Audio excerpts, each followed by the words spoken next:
Hey, listeners, you have seen that correctly. The spinoff show is back for a special, potentially one-off episode for a bit. On this episode, I have two returning guests. You may recognize the names. I have Shamasha Paul Younan, who is a Assyrian Deacon and an avid Trump supporter. I also have on podcaster Jasen Dutch, who is one of the co-hosts of Voice from the Underground, a pop culture and political podcast that I've been on as well. And I have them both returning in light of the recent events in the Middle East. This all originated because of us being the U.S., killing General Soleimani of Iran. So I had reached out to Paul to get not only his opinion, but a brief history on what this all means for the Middle East, the build up to this in the Middle East, and we decided we should do a podcast because I found it very interesting. I also decided to invite Jasen Dutch, because I value his opinion on these things. We happen to be recording this on Tuesday, January 7th. As we were about to record this, a bunch of news came out that Iran had retaliated for that attack on killing General Soleimani by firing missiles at U.S. air bases or U.S. military bases in Iraq. So we had that to discuss, along with the history that Paul so graciously can provide in regards to the tensions in the Middle East and why this has bubbled over the way it has. So a lot to talk about in this podcast, a lot of live updates in regards to things that were coming out as we were talking about general reaction and opinions on of what's going on. So hopefully you guys enjoy it. It's almost like two podcasts in one, with the first part being the history of the situation and then the second part being more opinionated reactions to all the craziness that's going on between the U.S., Iran, and the Middle East in general. So, again, hope you enjoy it, and thanks for listening. This is the Jock Spinoff Show.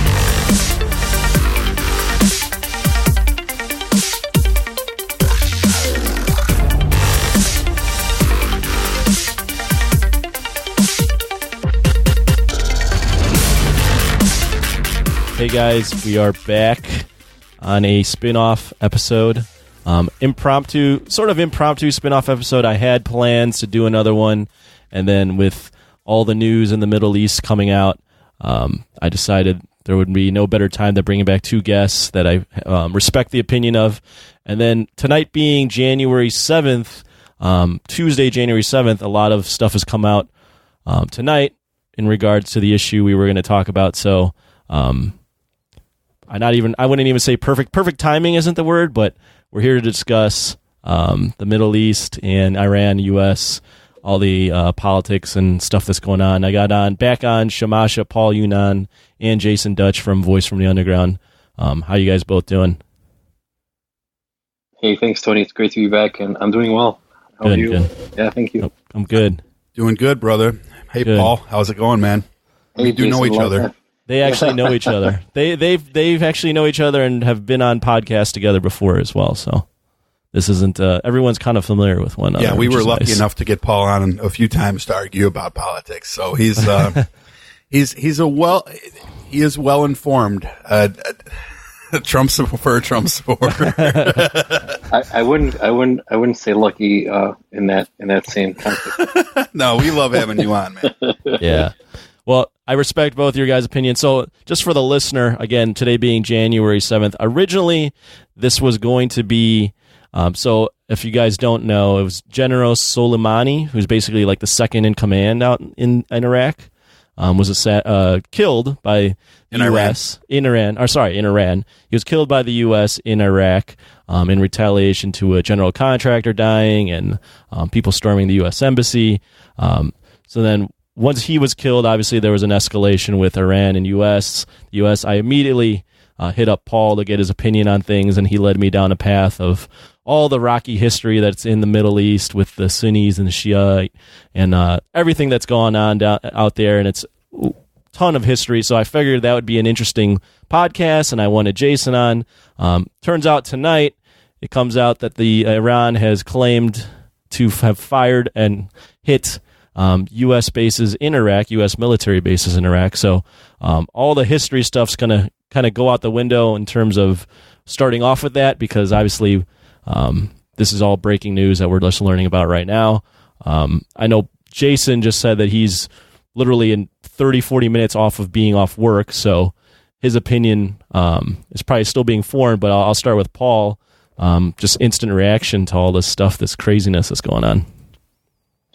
Well, God, how far do we want to go back? As far as you want, man. Well, a lot of people in America look back at 1979 as the year when our conflict with Iran began, and it's sort of been the flashpoint since our relationship with Iran, or since this all began, everybody kind of looks at that as the beginning of our problems. But in reality, our problems with Iran began when, after World War I, we defeated the Ottoman Empire, right? Correct. And the Ottoman Empire, we began to carve nation states out of the Ottoman Empire, and us Iran, in Britain, right? Not just the United States. This was something that was done by the victorious allies. Yeah. The French and British and British, United correct. States. Yep. Yeah. So Iran was never part of the Ottoman Empire, and the reason why is because Iran is a Shiite, and the Ottoman Empire was a Sunni empire. And so these two Islamic empires, and I use the word Islamic loosely because neither side, and I think it's very important for our listeners to realize this or to know this fact, neither the Shiite consider the Sunnis to be real Muslims, and the Sunnis certainly don't consider Shiite to be Muslims. So they are, from 1400 years ago, those two have been at each other's throats about who is the real Islam. Correct. So back to World War I, and we defeat the Ottoman Empire and begin carving out the nation states that we recognize today in the Middle East, and those being Iraq, Saudi Arabia, Jordan, Lebanon, and those countries. Turkey is the heir to the Ottoman Empire, so we kind of carved out a Turkish homeland for them there. But fast forward a little bit to World War II now, and between World War I and World War II, one of those countries... If you don't mind, can I just drop something in there real quick? Oh, sure. Paul, I think it's also fair to mention that, and I don't recall the year that it terminated, but around the same time, the Persian Empire, which was Iran, basically dissolved as well. So you had because Iran is more, and correct me if I'm wrong here, because you are more educated on Middle Eastern history than I am, but Iran is more Persian, where Saudis and Iraq and those countries are more Arab. Is that accurate characterization? That is absolutely true. Yes, and yeah, I think that's important too, because a lot of people that don't really know much about the Middle East just assume that it's all just one giant race of people, when it's completely different people that speak different languages. It's similar to like being Russian or being British. I mean, you have the same skin color. You may have evolved from the same you might both subset. be Christians, right? But you're not. A Russian is not American, and American is not Russian, right? So it's the same thing, right? And in fact, the name Iran itself comes from the Sanskrit word for Aryan, or it's where the Aryan nation, if you remember from Nazi days. So Iran is more Indo-European than it is Indo-European and not a Semitic race. So that country has more cultural, linguistic ties to the European nations than it does to the Semitic nations in the rest of the Middle East. So Iran itself just is Aryan. That's what it means, Aryan. But anyway, after World War I, we partitioned out all these countries. One of those countries that we partitioned in World War I was called Palestine. That area, British had a mandate over the Holy Land, and they called it Palestine. Fast forward to World War II, Hitler, speaking of Aryans, all right, Hitler and that whole story happened where the Jews who were primarily living in Europe at the time were subjected to a horrendous Holocaust, and we all know that story. When the Allies of World War II defeated Nazi Germany, they liberated the survivors of the Holocaust and promised them a homeland in the Middle East. So what you have essentially at that point is, after the Jews were subjected to mass genocide in Europe, the European nations then took and shipped them off to Palestine at the time, which was a British mandate area. And hence, that is the birth of the Israeli-Palestinian conflict, because, of course, Palestine at the time had Palestinians living there. And Palestinians are, in large part, Shiite, like Iran. And I'm getting to my point with this. Sorry about the long. Oh, no problem. I think it's important to have the context. Yeah, so that was 1948, right? 1948, Israel was declared as a homeland for the Jews on top of Shamasha was about, what, 18 then? Oh, no. I was 35. No, that was 18 in World War I. Before all the Marvel movies. Yeah, exactly. So, that is the root of the conflict between the West and Iran, is the foundation of the state of Israel in Palestinian territory, in heavily Shiite territory, right? Right. So, a few years later, the rulers of Persia at the time, or Iran at the time, his name was Mossadegh. He was causing a lot of problems for the newly formed Israeli state. In the 1950s, we went in 1953, the United States and the CIA went in and overthrew Mossadegh, the ruler of the elected ruler of the Iranian peoples, right? Mm-hmm. And we installed the Shah of Iran, as a puppet regime who would toe the line for American interest in Iran, primarily being that he leave the newly formed Jewish homeland in peace, right? Correct. The Iranians put up with that only for so long, and they overthrew the Shah and his family. He and his family fled to England. That was under Khomeini, right? Yeah. So 1979 rolls around, and the Islamic Revolution happens, where they storm our embassy, they take the hostages, they overthrow the puppet Shah, and he flees the country.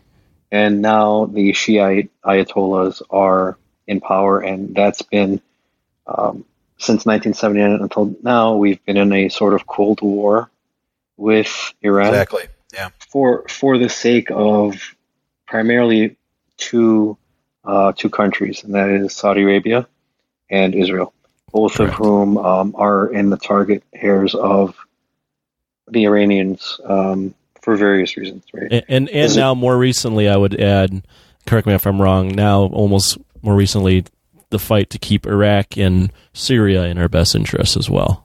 Well, Syria is more or less under the influence of Iran. Correct. It's one thing I would add on Iran, if I could, is the Iranian during the time under Shah of Iran, the Iranian culture changed, and it was accepted by a lot of Iranians, but not by many. And what I mean by that is this: if the culture became very liberal, women were wearing bathing suits.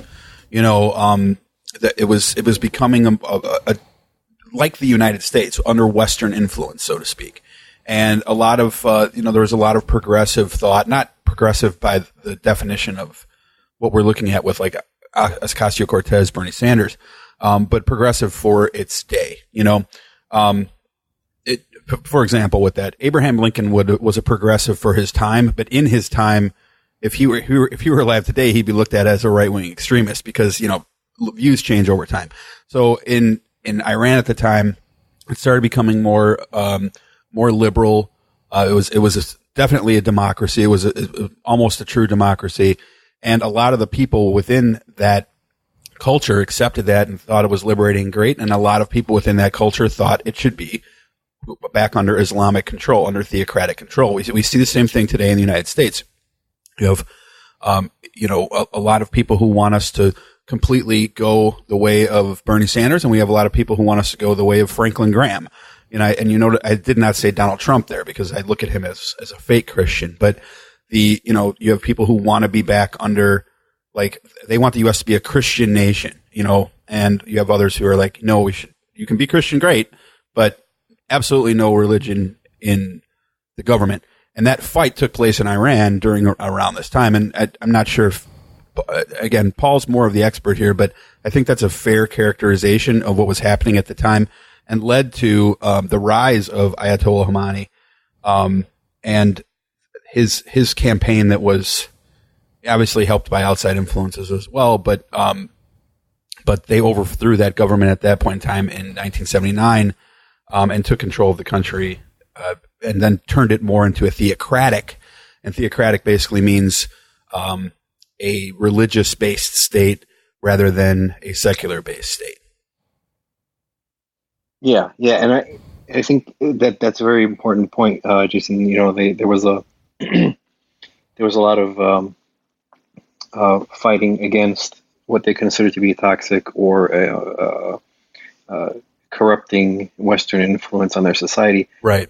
Which had traditionally been, Iran or Persia have always been, like most of the peoples of those regions, have always been very theocratic in nature. Just the society itself has never embraced liberalism in that sense, right, of cultural values or that type of thing. So it is a very patristic society. It's a very conservative society, much more so than I think even we're accustomed to in segments of our population here.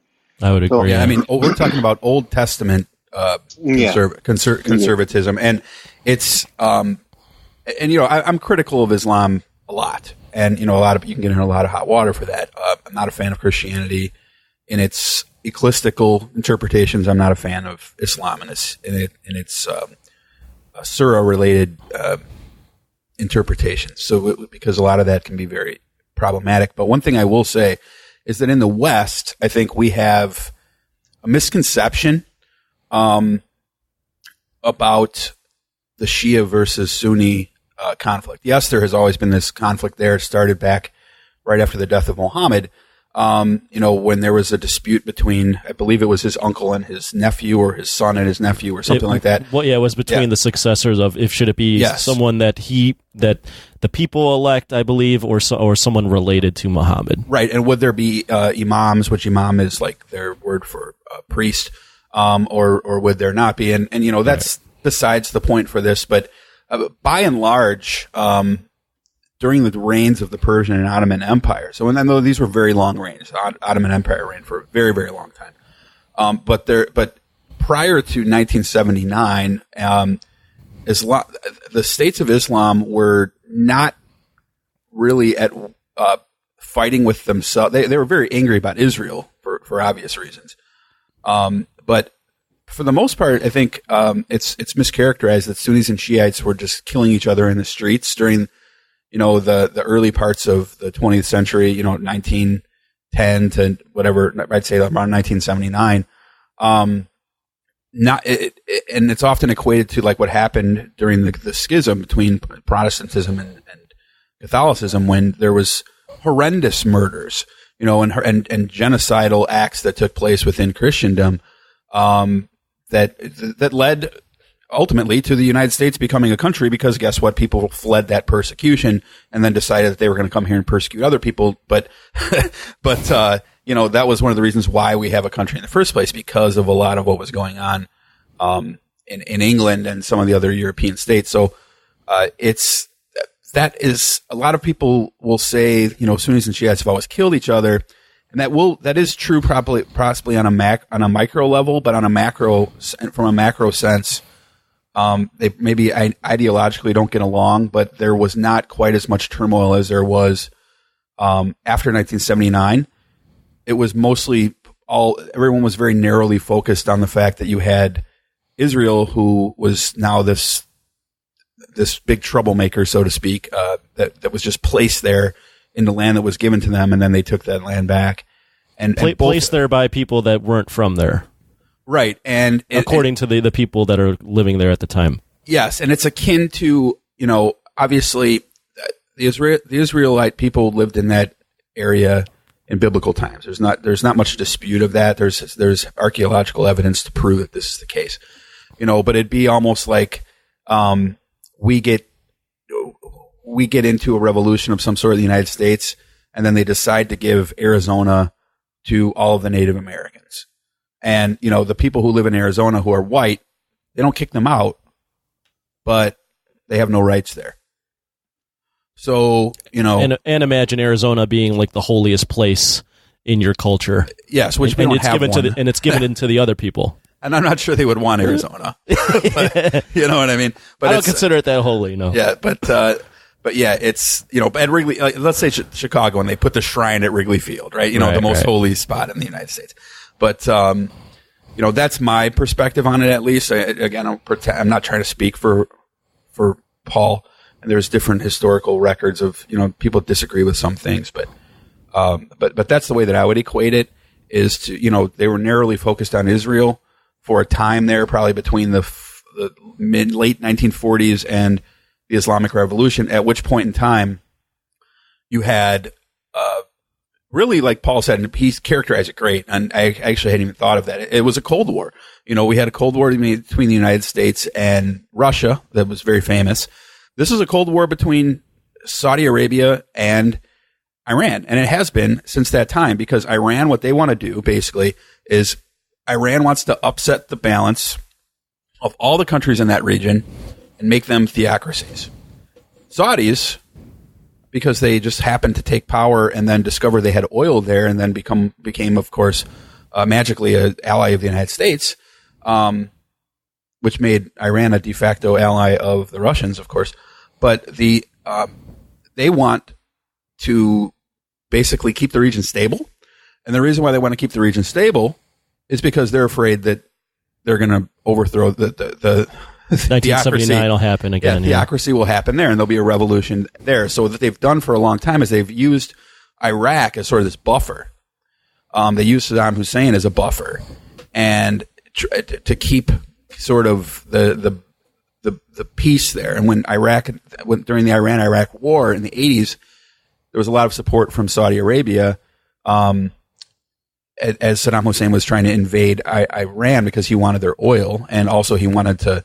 He didn't share the same religious beliefs as most of the people in his country, so it was kind of a weird thing. But he was trying to get some land gains there, and sort of secularize Iran in a way. But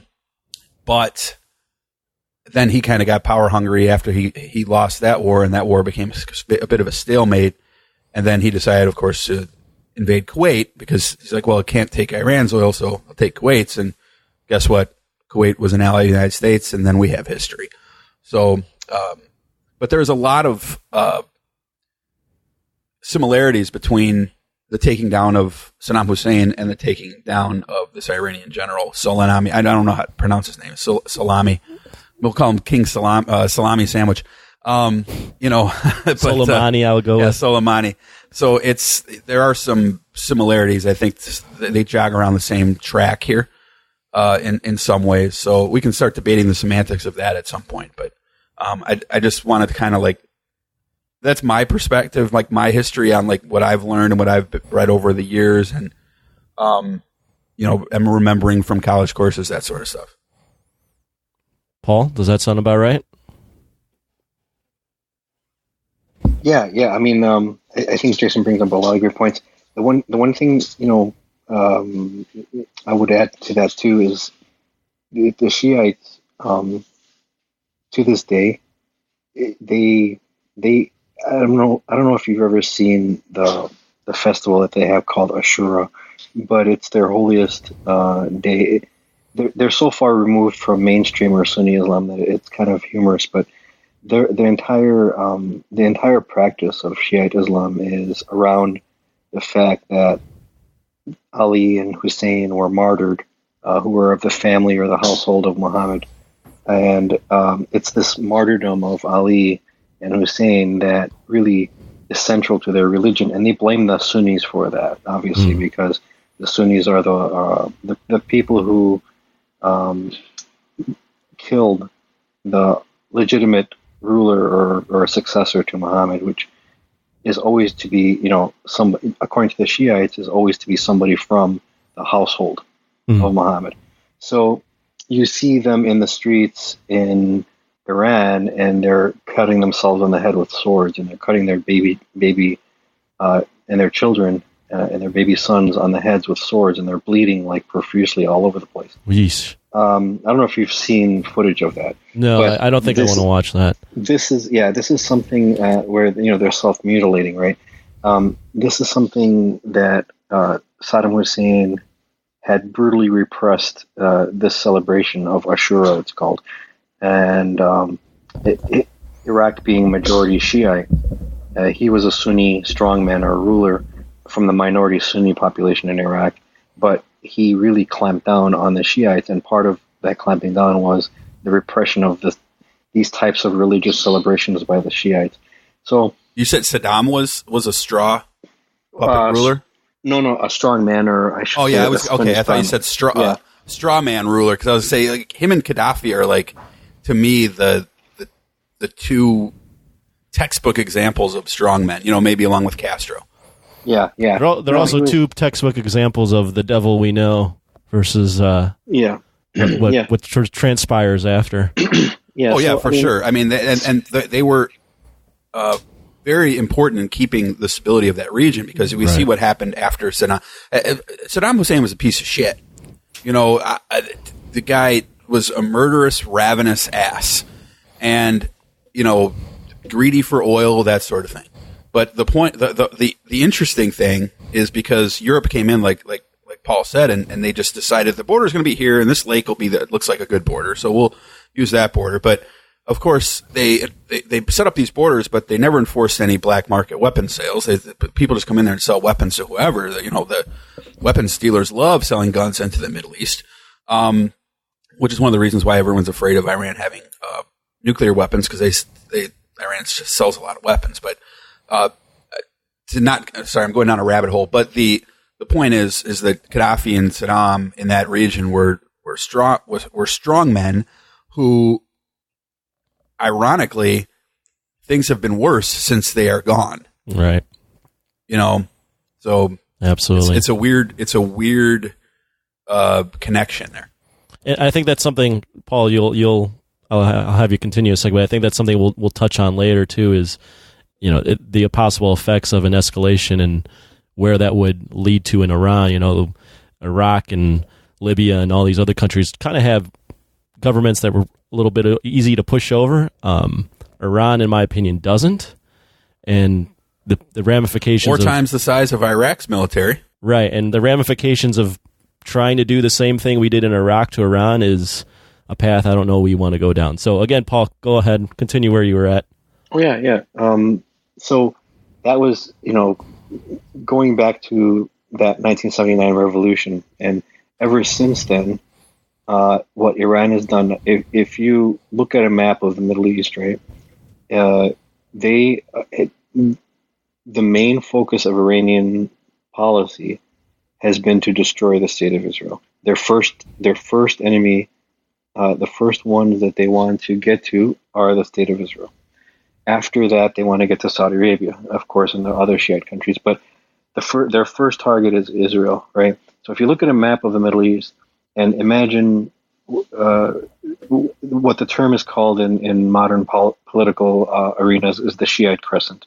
Correct. There is a Shiite crescent that is forming or has formed since 1979 over the Middle East. And if you look at a map, you'll see Iran on the right side of that crescent, and it goes, that's the first Shiite country.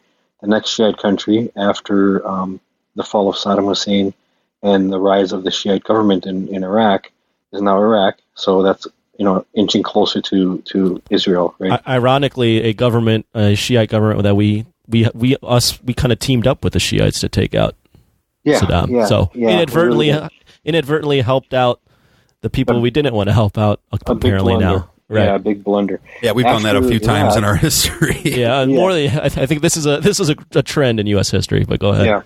Yeah, and then the next country over from Iraq is Syria, and that's controlled by the Shiite family of Assad, right? President Assad. And then the next country over after that is Lebanon, and it's controlled by Hezbollah, the Shiite political party and paramilitary group, and heavily financed by Iran. So we can call them what they are. They're a terrorist organization that turned into a political organization. Yeah, exactly. So since 1979, you've now got this land bridge forming from Iran to the borders of Israel, right? And I think to add into Palestinians that are Palestinian terrorist groups that are funded by Hamas. Iran as well. Yeah. Oh yeah, definitely. So you got Shiite influence there too. Another terrorist group that became a political group in Hamas. Astonishing, isn't it? Yeah. So their goal is to develop nuclear weapons, and there's no secret about Iranians' goals to develop nuclear weapons there. And now they have this land bridge, or Shiite crescent, as we call it, forming all the way to the borders of Israel. And when they're done with their Israeli targets, they definitely want to go after the Sunnis. And that is spearheaded that is headed by the Saudis. So that is what if you go back into every conflict that the United States has been in since the 1950s, when we overthrew the Mossadegh government of Iran and installed a puppet Shah, everything that we've done in our foreign policy in the Middle East has been for the benefit of our allies, Israel and Saudi Arabia. And you guys know puppets well on Jock and Nerd. Yeah, exactly. Yes, we do.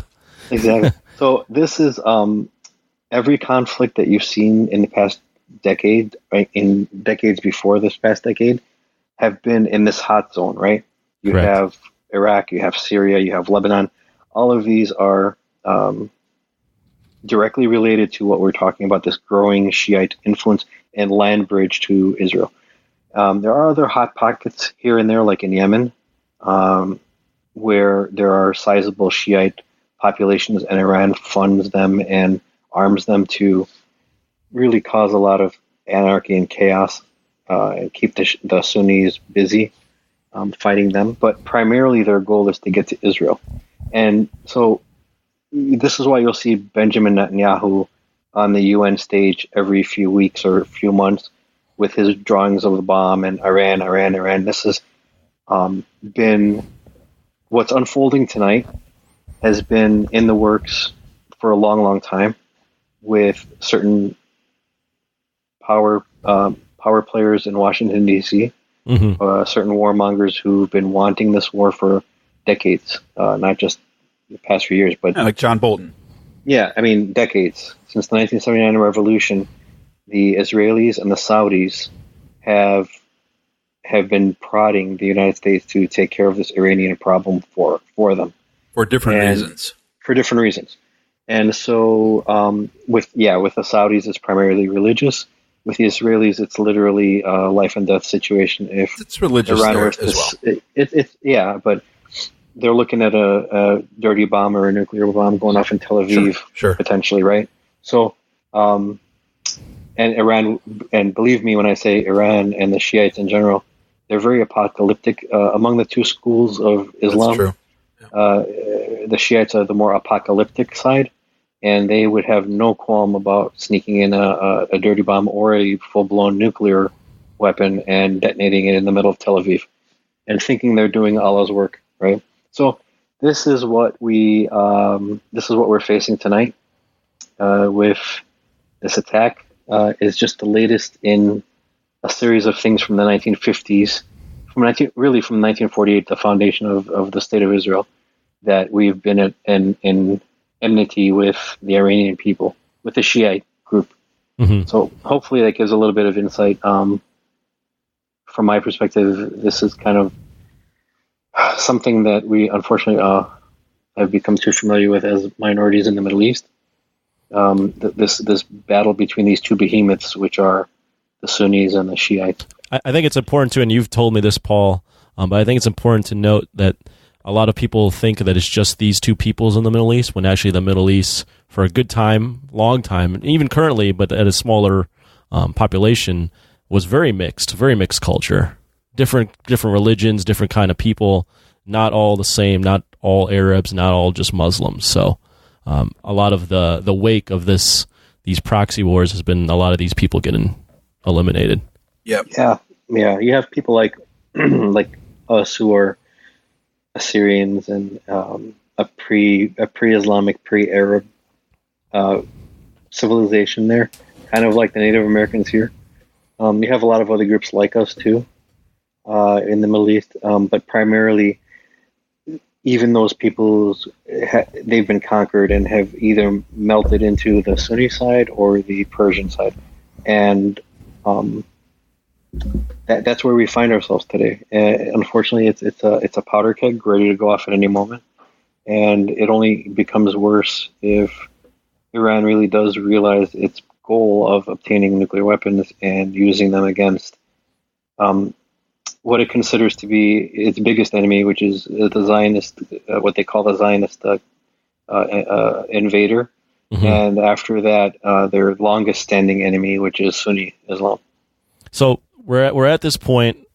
Let's get just some reactions to just not only what happened today, but what happened last week with the killing of the general, and even the events before that. With the contractor being killed and the storming of the U.S. Embassy. Jason.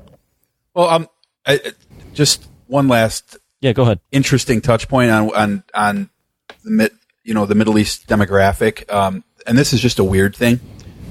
You would think, you would think that being the more apocalyptic of the two sects of Islam, well, there's more than two sects of Islam. There's some other more mystic sects as well, but the two main branches of Islam. You would think that the apocalyptic one in Iran would be the more conservative.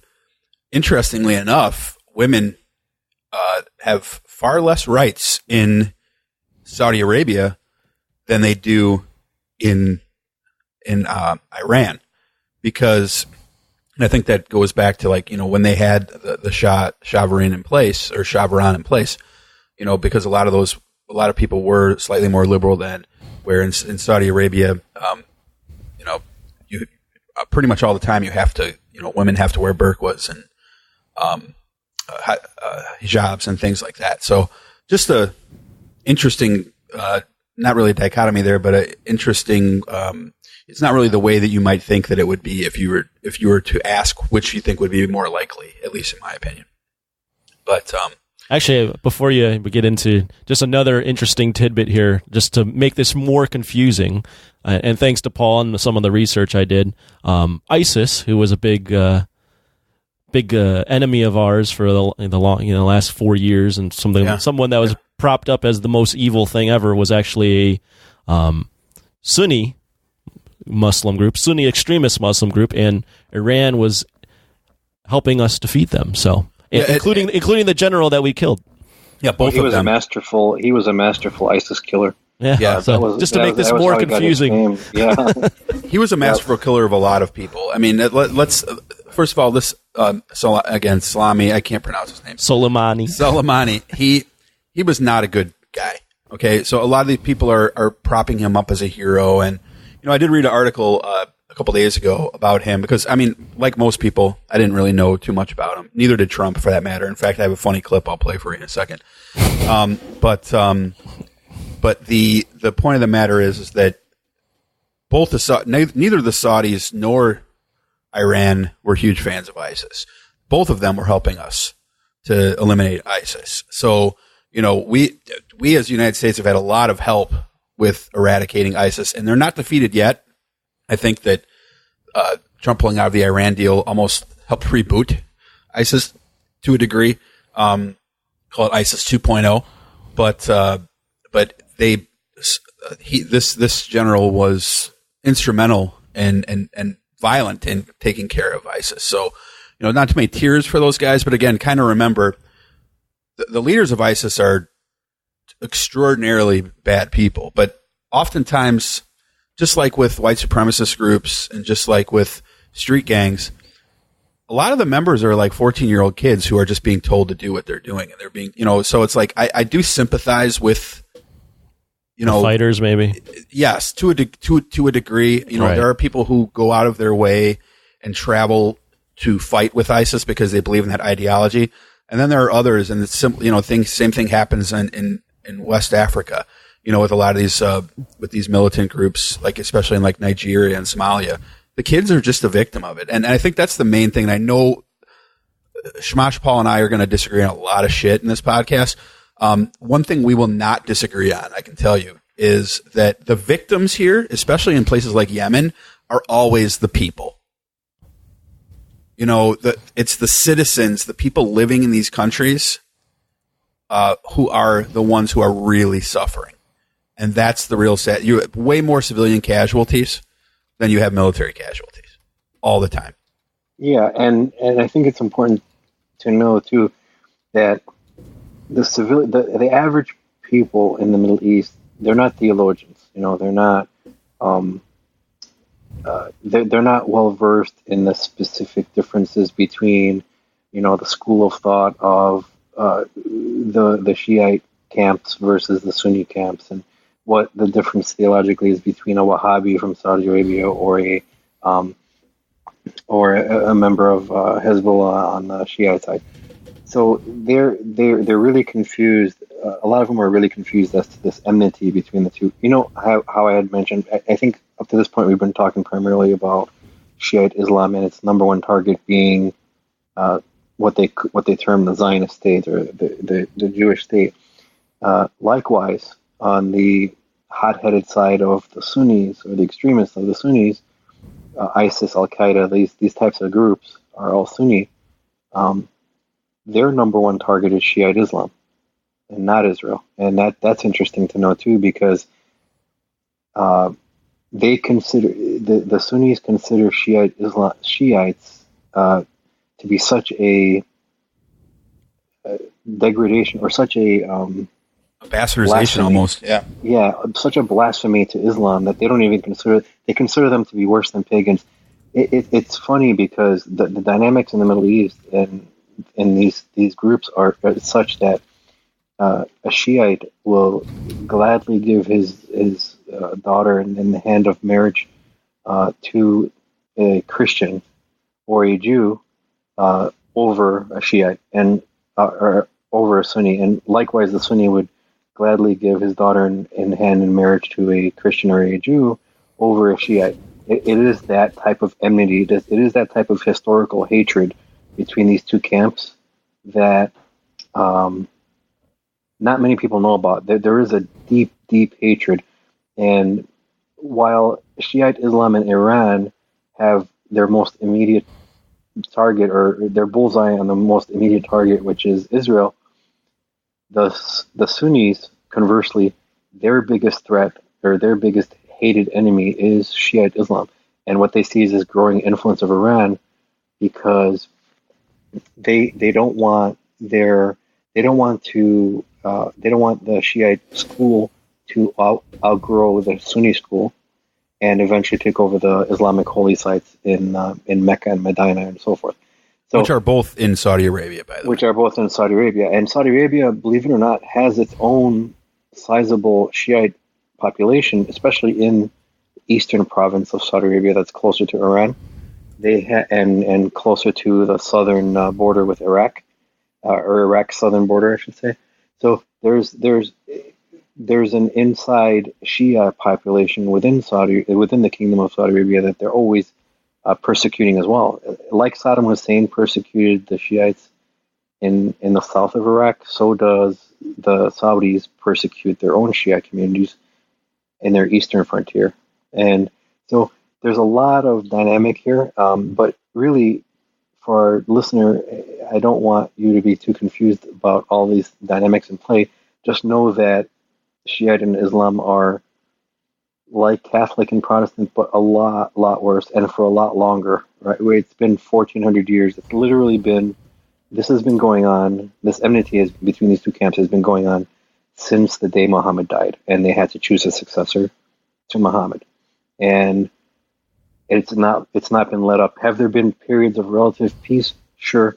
There's always been that tension simmering between these two groups, though, and what we're seeing today is a struggle between Shiite and Sunni, as well as a struggle between Shiite and Israel. And the United States is being pulled in because our two biggest allies in that region are Israel and Saudi Arabia. And not just Saudi Arabia. I keep saying Saudi Arabia, but in reality, it's all the other Sunni nations as well, Turkey, the United Arab Emirates.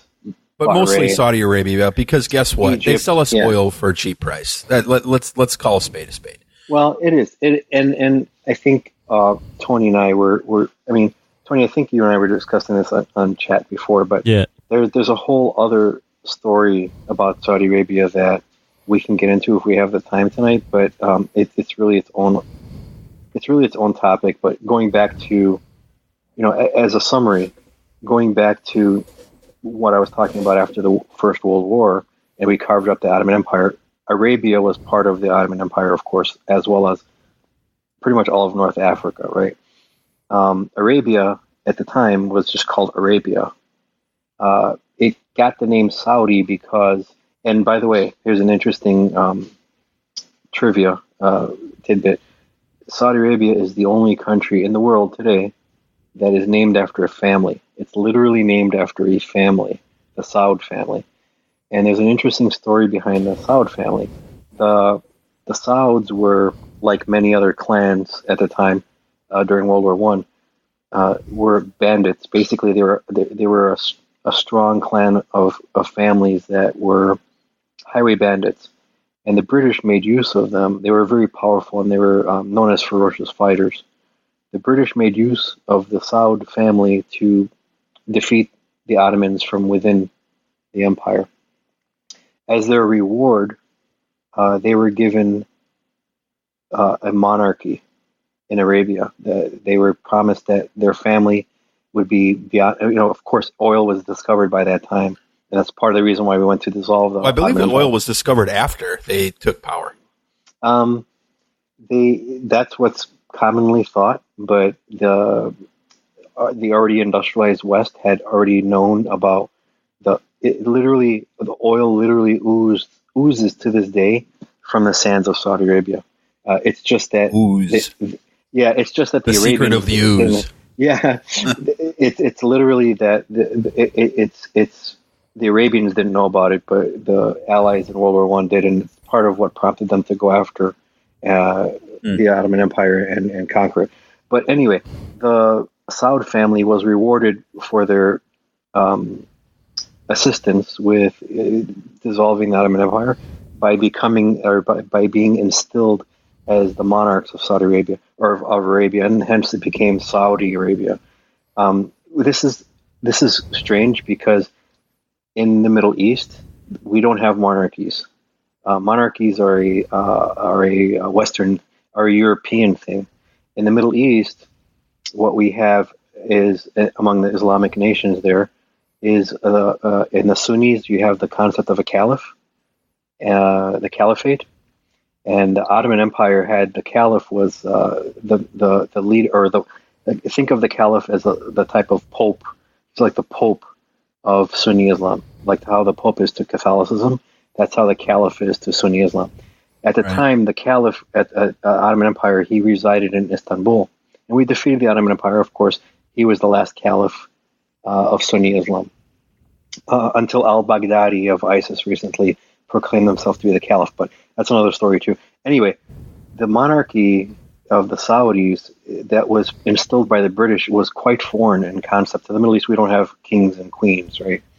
So the Saudis were given reign over this and installed as, I hate to use this term again because I've used it several times in this broadcast, but they were the puppets of the British and the Americans at the time, the victorious allies of World War I, and they were installed to rule that area and subjugate the people and do our bidding, primarily in the exploration of their natural resources and siphoning that off, right, and keeping that flowing. And so the relationship between the United States and Saudi Arabia is one of master and puppet, or one of master and slave, where it's the exact opposite of how perhaps many Americans would view the relationship. It's not the Saudis that control us. It's quite the opposite. We control the Saudis. The Saudi royal family, quote unquote royal family, are our puppets, and they are hated by the people. The common people of Saudi Arabia hate that monarchy, and the reason why they hate that monarchy is like the Iranians hated the Shah, because they recognized that he was a Western puppet and was installed in his position to repress the people and to toe the line for American interests and Western interests. Likewise, the Saudi people themselves know that the monarchy is illegitimate. It was kind of a fake monarchy that was created by the British out of this bandit family in the desert called the Sauds. And that's why you have 19 of the hijackers in 9/11 were Saudi Arabians. It's funny. It's a funny relationship in that people think of Saudi Arabia as our allies. They're really not. The Saudi Arabian monarchy are our allies, and that's because they rule because we allow them to rule, and we sell them weapons, and we sell them airplanes and military equipment. But the people of Saudi Arabia hate their monarchy, and they hate the United States as much as the Iranians do, and so there's that dynamic too. So in a sense, if you look at it at a high level, Iranians in 1979 overthrew their American warlords, for lack of a better term, right? And it's still their preferred form of government in this Islamic theocracy or Shiite theocracy. The Saudi Arabians never did that. They haven't yet overthrown their American warlords. And Osama bin Laden and Al-Qaeda made frequent mention of this. In fact, if you go through his writings and Al-Qaeda's magazines and so forth, there are a lot of English versions or English translation of the Al-Qaeda writings. Al-Qaeda's primary purpose was to get rid of the Saudi monarchy. They viewed them as illegitimate rulers over the Hijaz, or that the Hijaz is the name of the area where Mecca and Medina is. The Holy Land of Islam is called the Hijaz.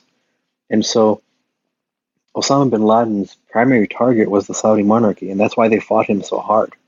And his second target was the United States for instilling that and perpetuating that monarchy, allowing them to continue to exist with our support for them in military and financial ways. So lots of things to consider here in this talk or this broadcast, but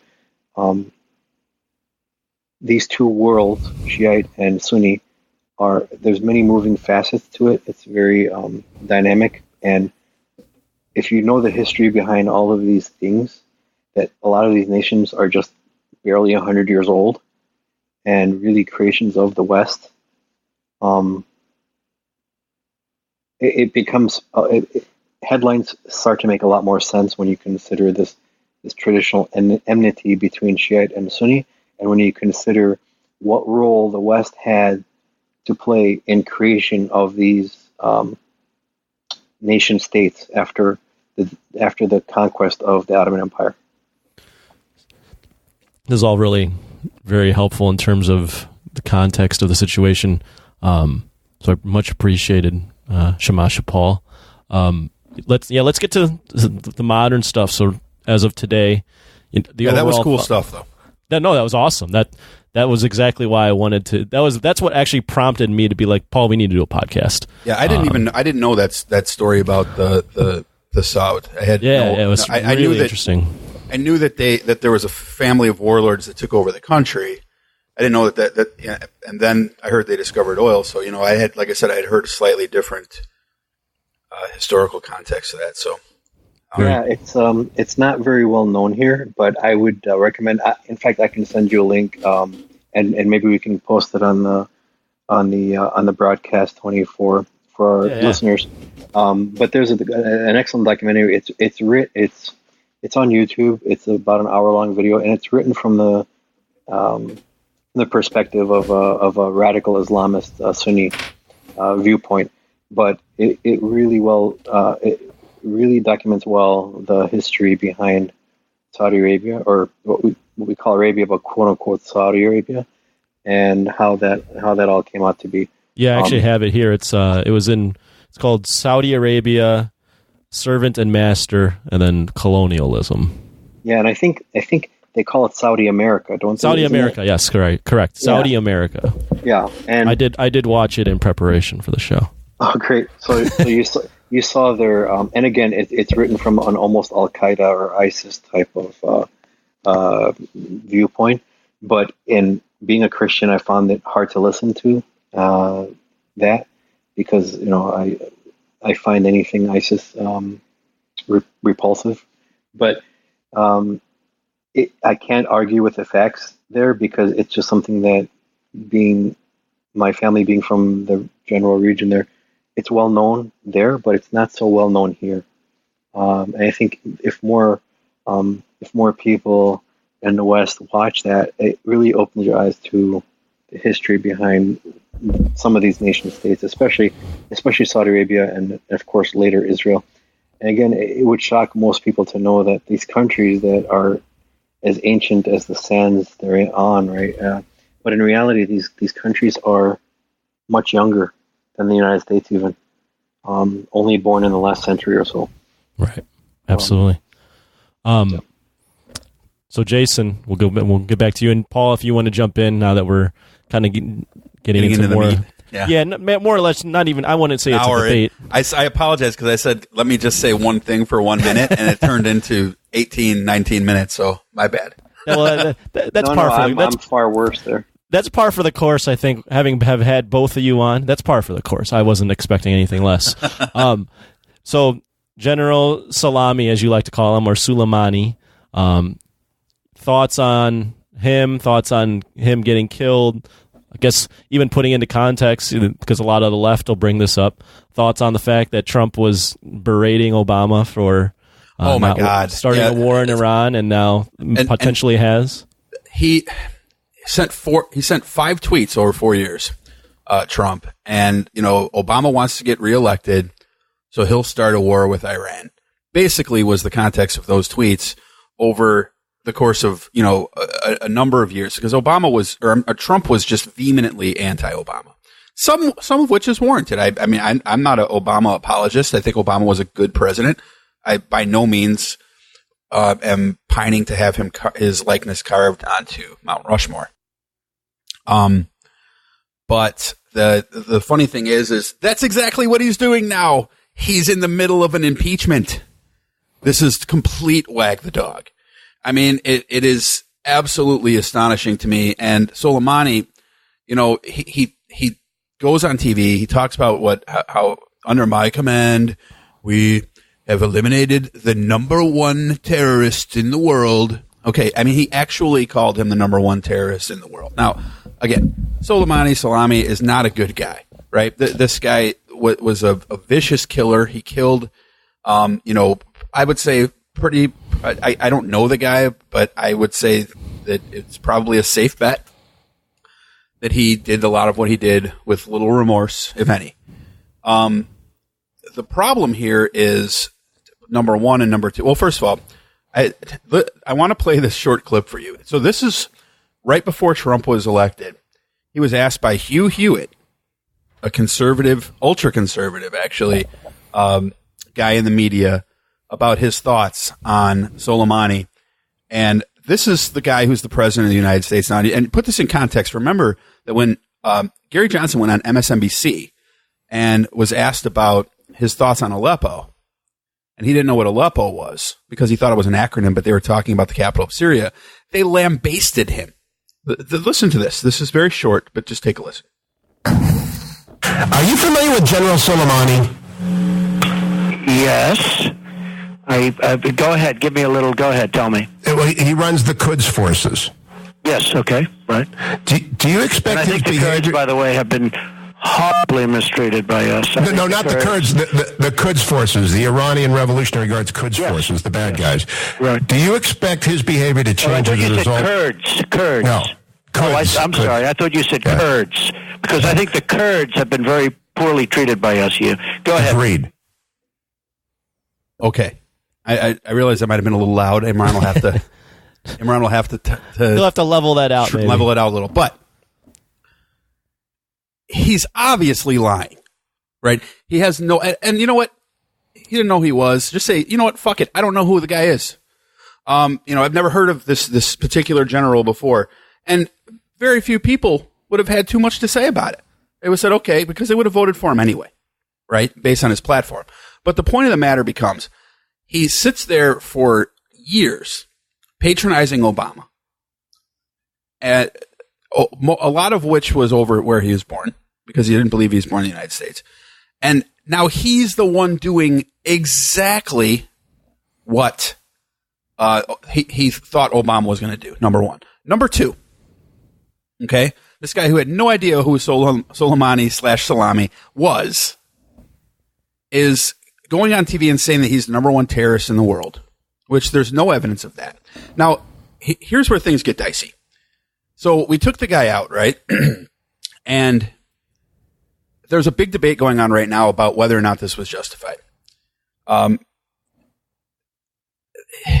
torn on that part, because our troops were there under constitutional authority, right? We occupy space in Iraq under constitutional authority.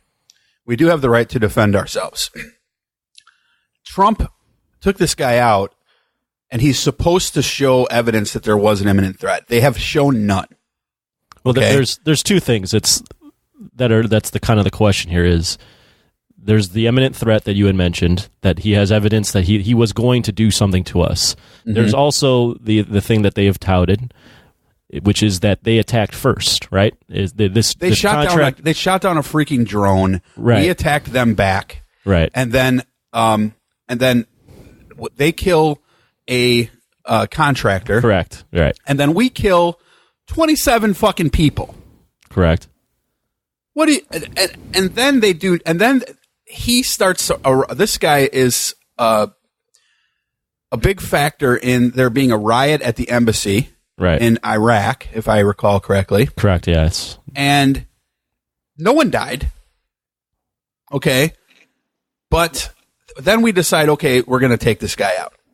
Right. I mean, here's the thing. None of this would be happening. Paul's raising his hand, by the way. I see him, and he can talk in 1 second. None of this would have happened. This all started when Trump withdrew us from the Iran deal. He's so egotistical about ending everything Obama. I'm surprised he hasn't resurrected Saddam Hussein so he could re-assassinate him. You know, he wanted to end the Iran deal, which was every single country except Israel and Saudi Arabia. Shocker. Those two. Every single country was in support of the Iran deal, at least to a degree. Now, it wasn't a perfect deal. There's a lot of human rights things that could have been included in the Iran deal. But it was an effort to denuclearize Iran. Even Pompeo said that they hadn't violated the agreement.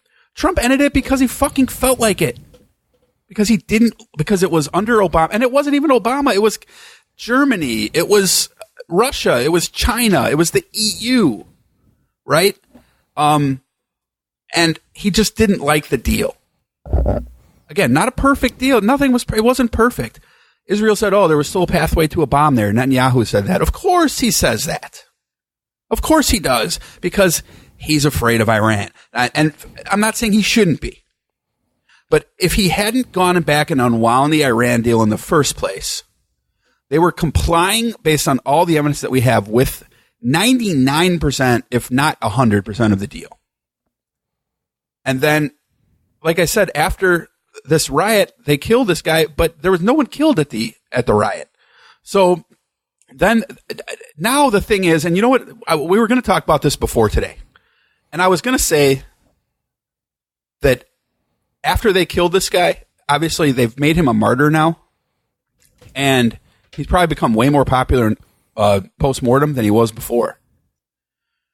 Now our troops are even in more danger, I was going to say. There's going to be something that's going to happen. It's hard to attack Americans in America. It's fucking easy to attack them in Iraq. And there's a lot of Americans there. There's a lot of contractors there. There's a lot of contractors in Saudi Arabia. There's a lot of contractors in Kuwait. There's a lot of contractors all across the Middle East. A lot of military personnel, a lot of government personnel. There's people who work at the embassies. These people are in intense danger. And there's only one person you can blame for it. And it's wagging the freaking dog because he wants to draw away attention from his freaking impeachment. It's disgusting. It is absolutely absurd. And frankly, it's an indefensible position. Paul? What actually, but Paul, before you say that, there are two things that just came out while Jason was monologuing. Just during that? Oh my God. See, the news cycle so fast. There is. So there's two things that came out. One being the initial assessment of the Iranian missiles that struck the Al-Assad base. So there's two bases that have been hit. Was not populated by Americans. And then also Trump has said that he will have a statement tomorrow morning, which is January 8th. He has tweeted, "All is well. Missiles launched from Iran at 2 military bases located in Iraq. Assessment of casualties and damages taking place now. So far, so good. We have the most powerful and well-equipped military anywhere in the world by far. I will be making a statement tomorrow morning." So with that, Paul. It sounds like he's talking. He's a rapper talking about his cock. You're not Paul, Jason. Unbelievable. Unbelievable. Paul, go ahead. Hey, so I hate to go back to history here, but and when we're talking about General Soleimani, Trump may not have known about him, and most people may not have known about him, but I knew about him for 4 decades now, and the reason why is then maybe you should be president and not him. Hey, but I know I can count on your vote if I do run, Jason. It's possible. The reason why I know about him is he was one of the primary reasons for the rise of Hezbollah in the Lebanese theater of civil war at the time that my parents fled Lebanon. Gotcha. So Hezbollah and the Lebanese civil war, again, we're talking about since the 1950s, the building of this land bridge, right, the Shiite land bridge, all the way to the shores of Israel. Lebanon was the final stop there, and that's why the Lebanese Civil War happened. And the Lebanese Civil War was between various Christian and Sunni and Shiite factions, all fighting amongst each other. It was a brutal, disastrous civil war. It's what caused my parents to finally, and my grandparents to finally flee the Middle East and come here to America. So the reason why we are here today is in large part because of General Qasem Soleimani and his activities in the Lebanon region at the time, in the Lebanon theater. It's his, and I'm old, so his actions, his activities for warfare and terrorism go back that far, 4 decades at least. So there's a reason why he was second in command in Iran, and that's because he truly is like their Rambo. He was not only a Sunni killer, but he has been instrumental in creating this Sunni, this Shiite crescent. Yep. Yeah. He's basically been their lead proxy war fighter. Exactly. Abroad from Iran. Yeah. Yeah. So when people talk about, well, I got a lot of questions on social media recently about, well, how many Americans exactly has he killed? It's hard to say. He's had a very long career. How many deaths of Americans and others are directly attributable to him? I would venture to guess over the past 4 decades or so, including the bombing of the barracks in Beirut, of the Marine barracks in Beirut and so forth, and a lot of bombing of sailors, ships, and in our Navy and that type of thing. I would be surprised if his body count of Americans is not hundreds, if not thousands. So, and again, it's hard to say because he does so much of what he did so much of what he did by way of proxy, and by proxy I mean Hezbollah It was all done by proxy. Those two countries have never declared war on each other. Yeah. I'm talking about Saudi Arabia and Iran. Yeah, and so he's got quite a large body count, and it's probably never going to be validated, but he does. And I mean, every time an IED exploded and it took out a soldier's leg or a life in Iraq, somehow, some way, it may have come ultimately back to his Quds Force or other. Then show the evidence. Then show the evidence of. See, here's the thing, and I mean, all those Shiite rulers in south of Iraq, Jason, all those guys. Remember when back in a few years ago we were having so much problem with the Shiite militias in the south of Iraq? They're all under his command. Right, but there's Shiite militias. There's Shiite militias that are called terrorists by by one side, the Turks call the Kurds terrorists. The Kurds call the Turks terrorists. You have it's all the Iranian Revolutionary Guard designated a lot of groups as terrorists, but guess what? They were actually designated terrorists by us, which again, there's really no particular evidence for it. Now, again, that's not saying that the guy's a good guy. I don't want him to come over for dinner, but we have to operate under constitutional law, right? There are things called war crimes. I am completely empathetic to the situation that your your parents and grandparents went through. Absolutely. And I'm sure this guy is a shithead. And you know what? The world may be better off that he's gone. But you know what? Someone else is going to pop up in his place. He hasn't affected the movement. Okay? Yeah. Number one. Number two, you have to they say that there's an imminent threat, but Pompeo has not said what it was because there isn't one. This is all about, I'm telling you right now, it's all about them trying to deflect from impeachment. Why do I say that? Because, yes, like you said, a lot of people are dead. The body count's very high, but there's two things that you have to look at here. Number one, people ask you, how many Americans did he kill? People don't care when someone with a Muslim name dies, but if Joe Smith dies, for Christ's sake, then all of America goes crazy.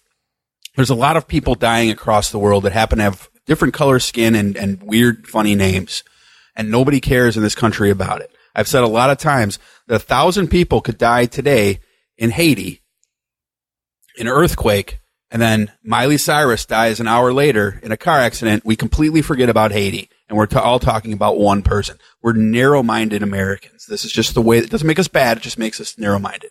It is. But you've got all types of stuff. I'm sorry. I don't mean to step on you, but you've got all types of people across the country who Trump breaks bread with who are known killers. Bin Salman in Saudi Arabia had a journalist, Jamal Khashoggi, fucking cut into pieces. But that's okay because you sell us oil cheap. Kim Jong-un blows up people who don't agree with him with anti-aircraft missiles. But he wrote me beautiful letters, and we fell in love. 14 of the 19 hijackers on 9/11 were Saudis. Did we strike back at Saudi Arabia? No, we didn't, because we're freaking corrupt. We're hypocrites, and it's about the oil money. There are puppets. There are puppets, so that's why. So why now? Why this guy? Why now? It's deflection. Yeah. And so the Paul, real quick, just so I want to kind of tee you up a little bit too. Yeah. And you can definitely get into your points. I guess we know where Jason stands, obviously. I'm a little riled up here, okay? and we know where he stands as far as the timing of this. So the questions I have for you, and you can get to your points as well, you can address Jason's points, are because I found it interesting. You had mentioned that one of the big reasons you supported Trump was the fact that he was very reserved in terms of the Middle East and getting involved in all this stuff. And obviously now he's getting involved. So the two questions would be... why now? Why now? What are your thoughts? And was this the right timing in terms of getting rid of this general? So I think, going back to Jason's point about terrorists, definitely one man's, the old adage goes that one man's terrorist is another man's freedom fighter, right? Correct. And this guy in particular wasn't a terrorist in the classical sense that we think of terrorists, where they're flying planes into buildings, or they're targeting civilian populations, or that type of thing. Although civilians have died under actions that General Soleimani had, without question, had been in charge of, but it wasn't his intent. Primarily, when we're considering somebody like him to be a terrorist, it's because he's been the primary architect of this Shiite Crescent, and the purpose of this Shiite Crescent is to instill terrorism into our allies. And so that's why he is designated as a terrorist. The purpose of them, I don't know if I agree with that. Let me just see if I can get you to backtrack on that a bit. The purpose of the Islamic Revolutionary Guard is overwhelmingly clear. They want to incite revolution. Revolution and terror are not necessarily the same thing. No, I think if you actually read the intelligence agency's assessments of his activities in the past 4 to 5 decades in building this Shiite Crescent land bridge, he's instrumental in building this land bridge from Tehran to Beirut in the past 4 or 5 decades, and the stated purpose of this Shiite Crescent is to have a land bridge to the shores, to the borders of Israel. Their intention is to deliver a nuclear weapon by a land bridge, sneak a nuclear weapon into Israel, and detonate it. And that's why they want to wipe off the state of Israel from the map. And so I think in that sense, Jason, he's not. General Soleimani didn't instruct Saudis to fly, or Iranians in this case, to fly some planes into the World Trade Center. In that sense, he's not that type of terrorist, but his type of terrorism is different in that it's far more long. It's a long game. I get it. It's a long game. Why now? Why now? So because of impeachment. That's a good question. Well, I don't know that I'm ready to accept that yet. You have to give in at some point, brother. So here's the thing. Let him finish, Jason. Here's the thing. All of this time that he's been active was long before impeachment, long before Trump or Obama or even Bush's. We're talking about since the 50s, 60s, 70s. This guy and his predecessors have been after this goal of nuking Tel Aviv. Right. I agree with you. I think that you're exactly correct. But why did they choose to kill him now? I think if you were to press me for an answer on that, because I'm not ready to give one yet, but if you were to press me for an answer on that, I would say the reason why now is probably a combination of the fact that the opportunity presented himself. He rarely travels outside of protection the way he had in Iran. So he'll pop up occasionally in Syria and so forth, but it's not well known that he did. Well, he basically was, from what I understood, he was running Syria. Yeah, and so he presented himself where he was at Baghdad airport, which is a bad mistake because that's obviously one of the airports where that's one of the places we're monitoring. So I mean, I would say that why now is probably answered by the fact that the opportunity presented itself, but more importantly, at least where it concerns Trump, is he directed an attack that almost breached the walls, the very, very heavily fortified walls of our embassy in Baghdad, and that brought back memories of the embassy, the hijacking of the embassy in Tehran, and the taking of our hostages in 1979. But we didn't go back and we didn't go back and take out generals after that. No. We did that. We did all the retaliation we did with acts of Congress. No, I know. In those instances, there are pictures of General Soleimani with some of those hostages, some of those 52 hostages in 1979. He was there. Like I'm very surprised that a lot of more Americans don't know his name, because he's been in almost every activity that Iran has had against the United States. And if you look at, there's actually, you can see the news stories about this. General Soleimani's posing with blindfolded American hostages in the embassy during that almost 1 year long ordeal under Carter and Reagan administration. So this guy who was there with our hostages, then he goes and says, hey, Hezbollah in Baghdad, go and attack their embassy in Baghdad. Trump saw that our embassy was being attacked like our Tehran embassy was attacked in 1979 and hostages were taken. And he remembered what happened in Benghazi. That's that, along with the fact that the opportunity presented himself, he said, take this guy out. I don't think it has, I mean, nothing he does now, Jason, is going to make a difference. The House already impeached him, and the Senate's going to acquit him, no matter what he does or doesn't do now. It doesn't matter. This doesn't buy him anything. We're still in an election year. Well, see, that doesn't matter to me because, I mean, I'm saying that doesn't matter to me as a reason because nothing he does about the Soleimani thing would have bought him a reversal of what the House have voted for impeachment or any different outcome in Senate.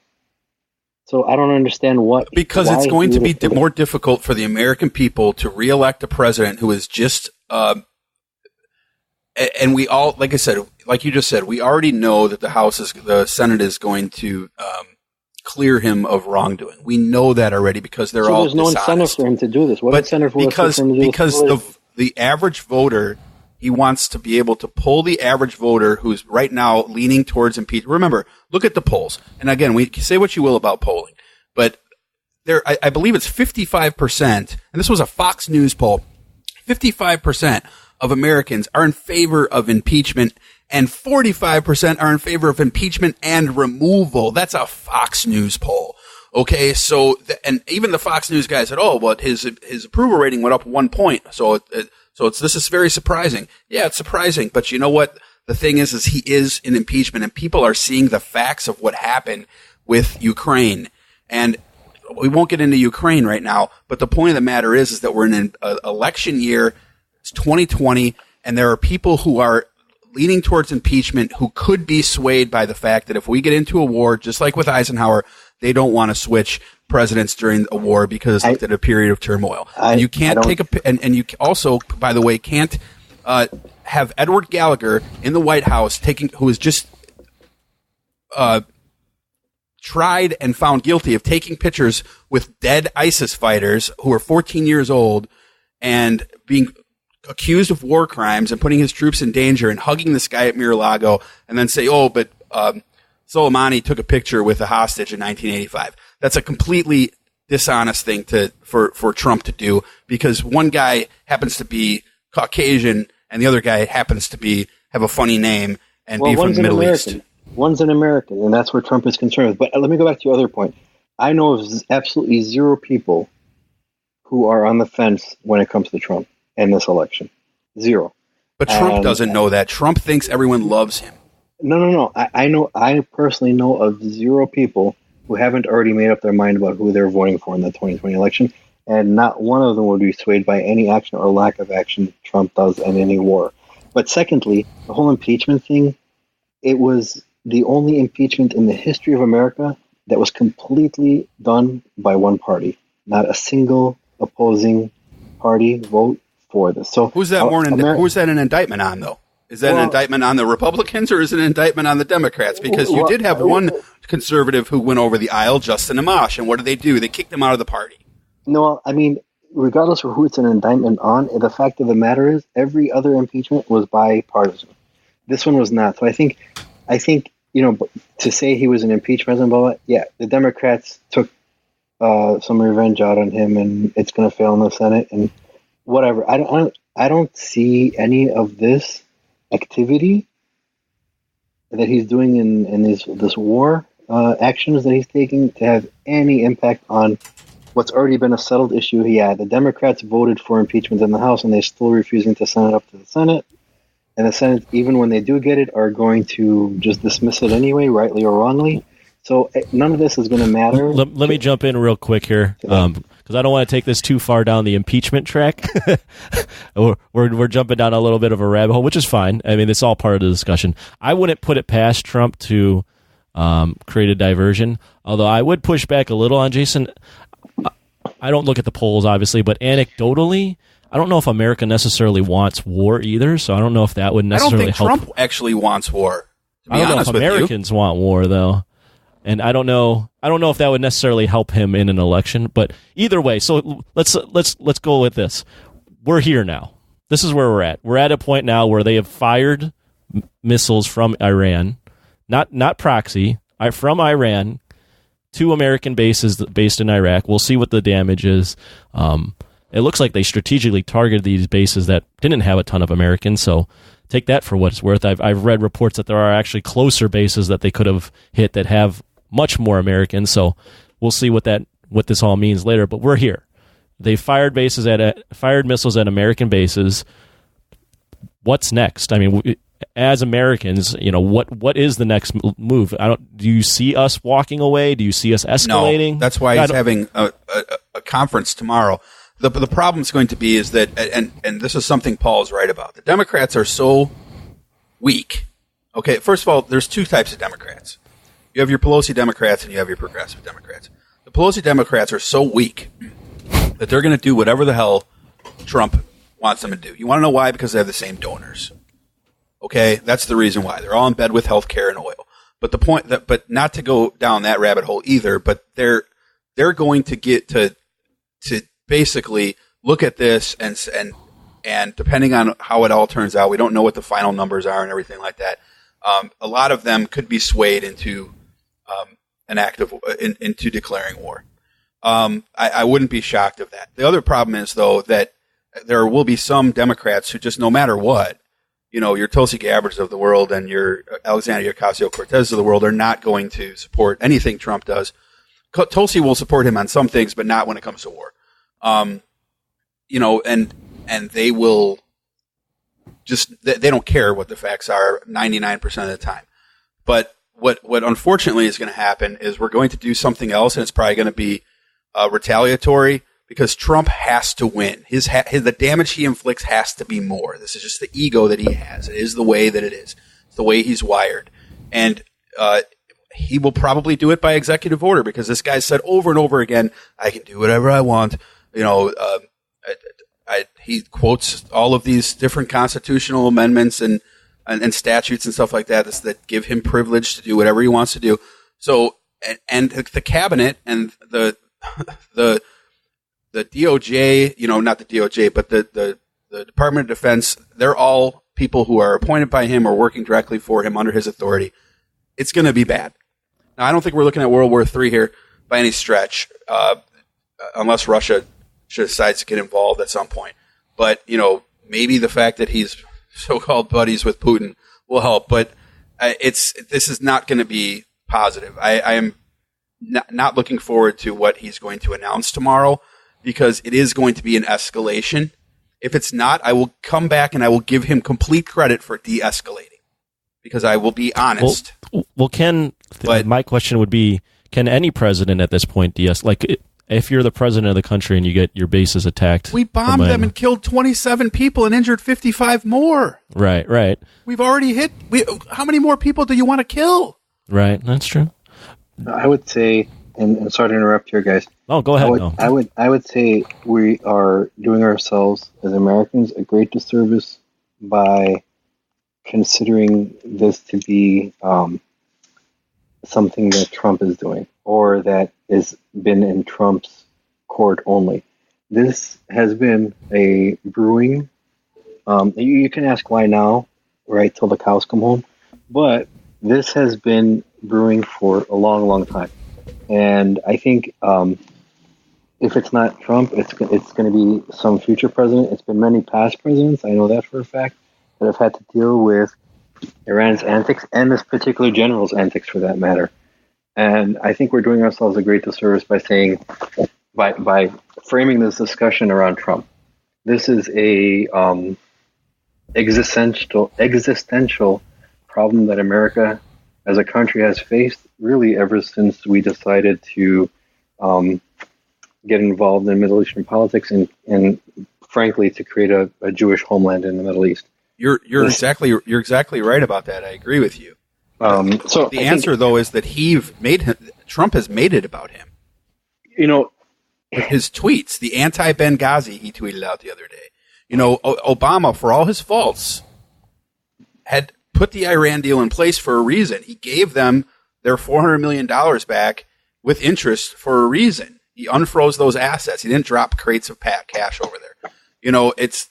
We did this for a reason, to try to implement some sort of peace and to keep Iran from becoming a nuclear nation, because Obama knew, along with the other world leaders at the time in 2015, that a nuclear Iran is a bad thing, because Iran has said 1,000 times they'll sell weapons to whoever the fuck they want.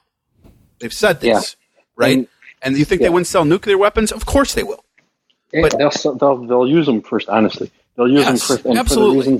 for the reasons that we talked about earlier in this call. The fact of the matter remains, and there's an 800-pound gorilla that none of us wants to talk about, because, and certainly I don't want to, although I have alluded to it in the show. But being a Semite, maybe it's okay for me to talk about this and not be called an anti-Semite. But the fact of the matter is, the 800-pound gorilla in the room, and I'm going to go ahead and say it, is we are doing battle for a long time. We've been doing battle for the sake of another country and other countries, but primarily another country. We're fighting their battles for them, and their battle is against this apocalyptic, maniacal, Ayatollah-driven theocracy that wants to wipe them off the face of the earth. They happen to be our allies, and we're doing battle for them. And so, as a country, if we want to talk about Trump or Obama or Reagan and Bush for that matter, Clinton, they're all doing the bidding of another country. They are all fighting and putting the lives of American youth in danger on the war front for the sake of another country. And I'll be the one to go out here and say it. It's not for our sake that we're doing this. It's for the sake of Israel, and it's for the sake of others in the region too, including Saudi Arabia and Israel. I think most people that are educated in this would agree. That's absolutely true. So, having said that, as long as the American public is okay with sacrificing their sons and daughters on the altar of money and religion, Zionism, let's say, for lack of a better term, right? The quest for a Jewish homeland, or to maintain that Jewish presence there, and for the sake of Saudi Arabia and keeping the oil flowing, as long as the American public is okay with sacrificing their sons and daughters on those two altars, this will continue. This has been a problem for a long, long time, and to make it about Trump or even Obama is limiting our scope to a very narrow time frame, where in reality this has been going on since before all those guys were born. So 1948 to be precise. So it is what it is, right? I mean, I hate to say it. I'm going to be called an anti-Semite for saying it. However, I am a Semite. What you just said was not anti-Semitic. No, it's not anti-Semitic. We are helping. We do care about Israel and the Middle East. We do. And when Obama went across the country to Middle Eastern countries and got on the right wing, they'll say, "Oh, he got down on his knees and apologized for America, to the Western world." You've been talking about for this entire podcast the fact that the United States has been involved in the Middle East, and that's what Obama went in and apologized for. You didn't go in there and say we did this great thing. You said we went in there and we set up a puppet regime. Obama went in there and apologized for all that stuff. Now, people didn't like that. They thought it was weak. I thought it was weak at the time. But the point of the matter is that he set up the Iran nuclear deal with the goal. Whether it would have been successful or not, we don't know now. All we know, and Pompeo has said that they were complying with it, and there was no evidence that they weren't. Trump made it about himself when he got rid of that deal, and when he went on Twitter and said, in his own words, "Under my command and at my direction, it's about me. Look what I have done." So Trump is making it about Trump, Shamasha, not me.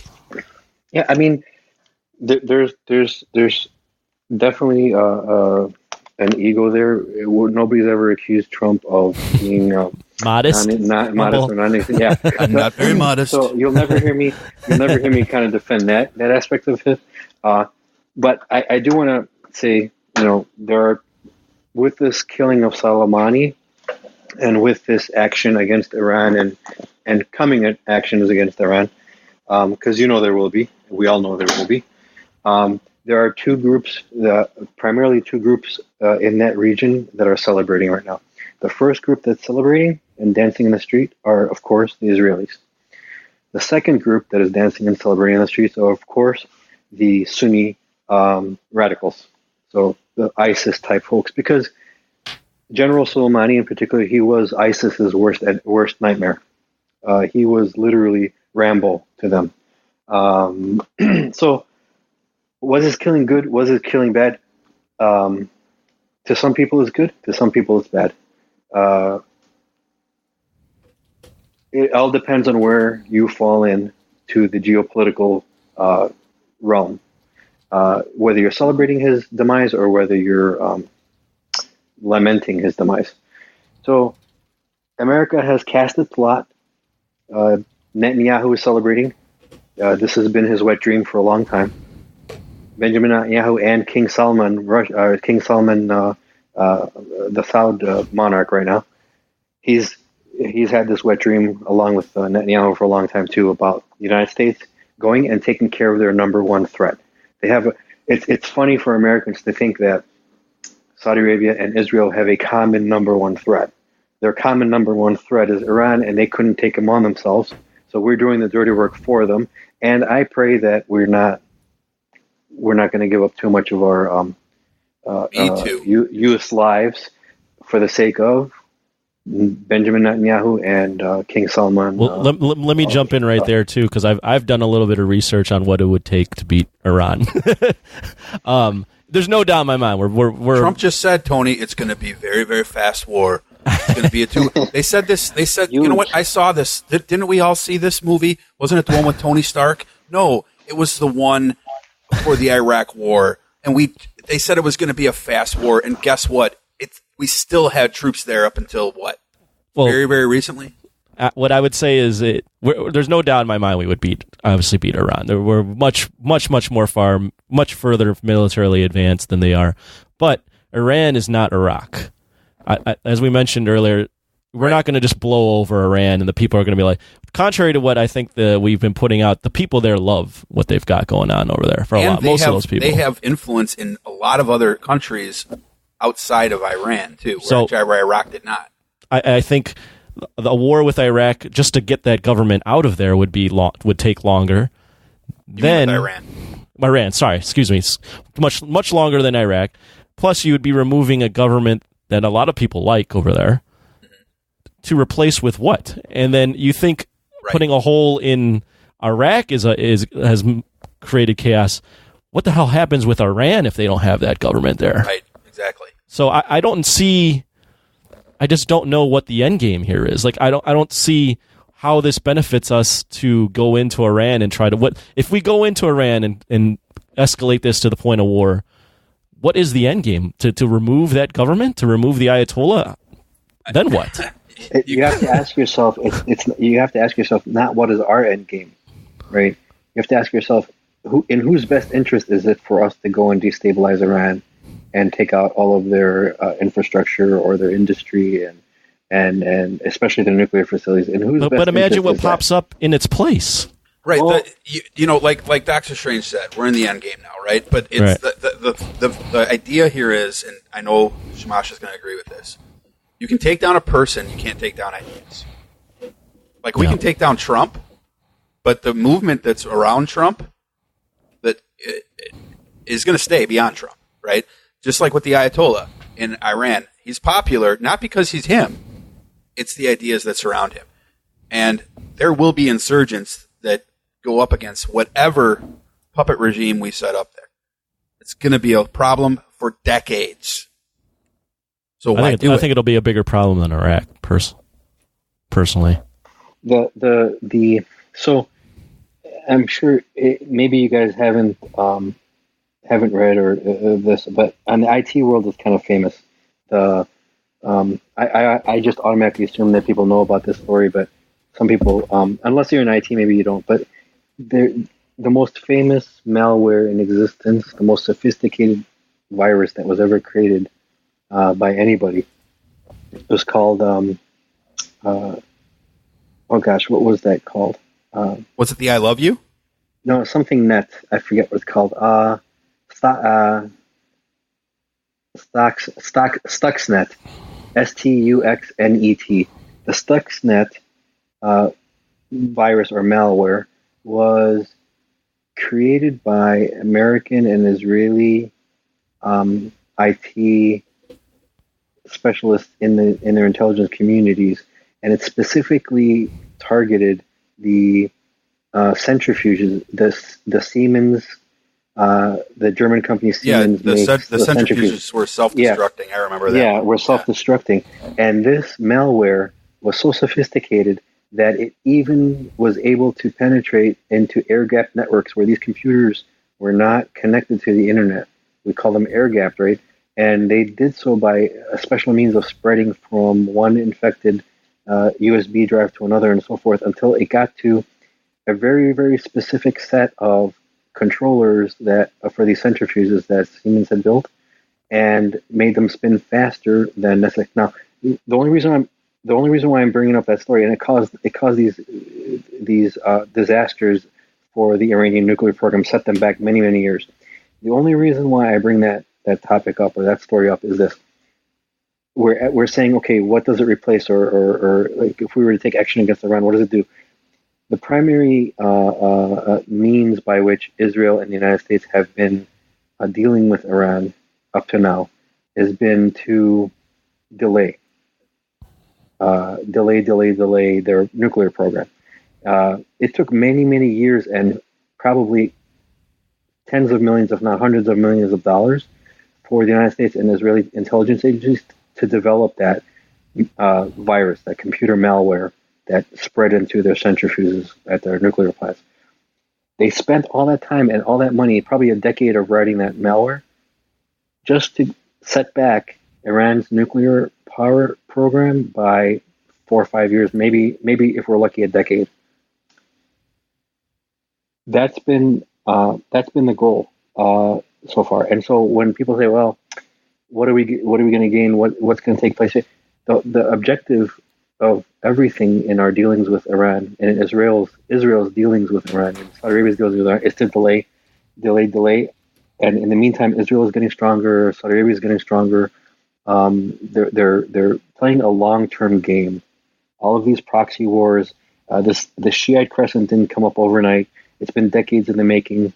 General Soleimani was instrumental in creating this over the decades. Israel is in the same way, and Saudi Arabia in the same way. Everything they're doing is with this long-term vision of containing them and delaying them. Even Obama's agreement with them on the nuclear agreement wasn't ever meant to completely eliminate their nuclear capabilities, but it was to delay it. Because by 15 years.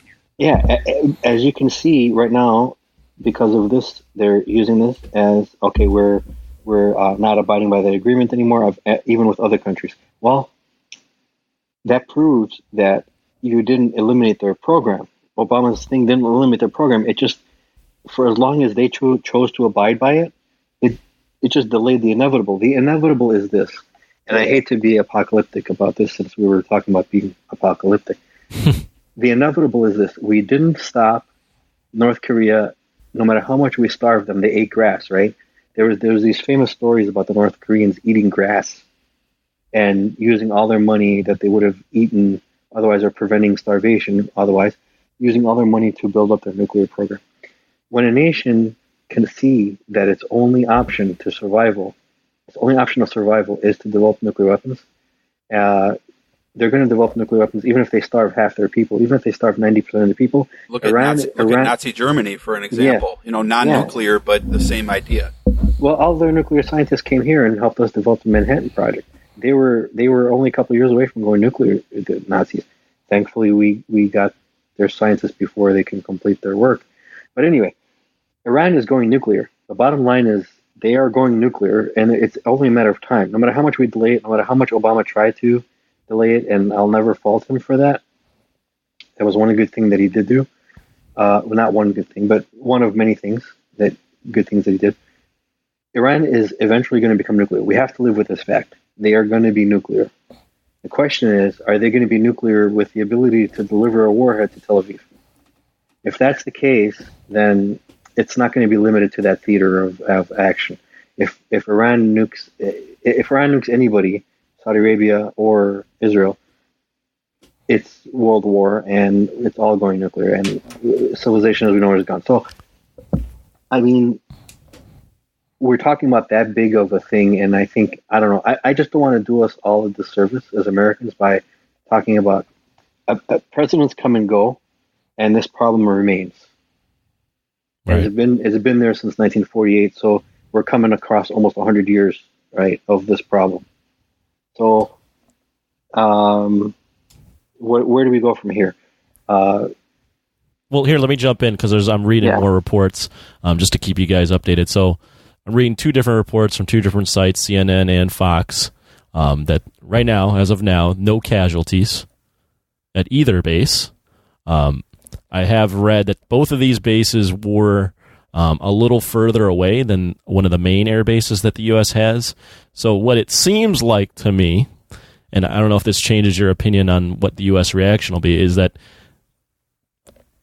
Iran found two bases that they knew wouldn't be all that populated, but they could puff their chest and be like, look what we did. We attacked these two bases, and we retaliated. We did what we said we were going to do. But they can also point to, look, there was no casualties. So hopefully the U.S. takes a look at this and goes, you know what, this is it. This is the end of escalation. You knew that you attacked two bases that didn't have too many people on them. Let's just drop it right here. Does that change anything for you guys, or you guys both still think we're gonna escalate? But the thing is, look how we reacted to the drone being shot down. We acted like there was a bunch of babies on it. You know, it was a freaking robot that was flying over their airspace. Imagine if Iran flew a drone over our airspace. You think we wouldn't shoot it down? Of course, we would shoot it down.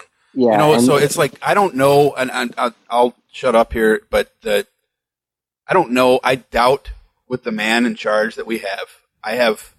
If I had to place a bet that of an amount of money that meant something to me, I would place a bet that he would escalate just based on what he did with the drone. I hope and pray I am wrong. I 2 points to your question, Tony. Yep. The base that was closer to them that they chose not to strike, that is a lot more populated with American soldiers than these other two. From what I'm reading, that's like one of the main bases, the hub. Yeah. Yeah, that one is in Shiite territory in southern Iraq, so they're not going to attack that. Okay. Fair enough. The other two, the two that they decided to attack, are strategic in this sense. That's a good point, by the way. I'm glad you brought it up. Thank you for bringing that up. Oh, no worries. Yeah. The two that they did strike were strategic in this sense and symbolic in this sense, in that one is in a Sunni-controlled area. And the other one's in the Kurd, right? The other one's in the Kurdish area. Yeah. So that being said, the second point I wanted to bring up is what's Trump going to do? Let me just start off by saying, if there was even a single American casualty or injury, not even the death, just an American was involved in being injured or killed, and they had no way of knowing that their rockets were not going to kill or injure one of ours. But had one died, a soldier died, Trump would have gone apocalyptic on them. By the morning, it would be a different world that we would wake up to. I would think within 12 to 24 hours, Iran's military capability would be vastly diminished. The likes of which, like, shock and awe would have been small compared to this, right? Bush's shock and awe. So if an American had been killed, it appears that an American has not been killed or injured. That, I think, will lessen his reaction, but he's still going to have a reaction.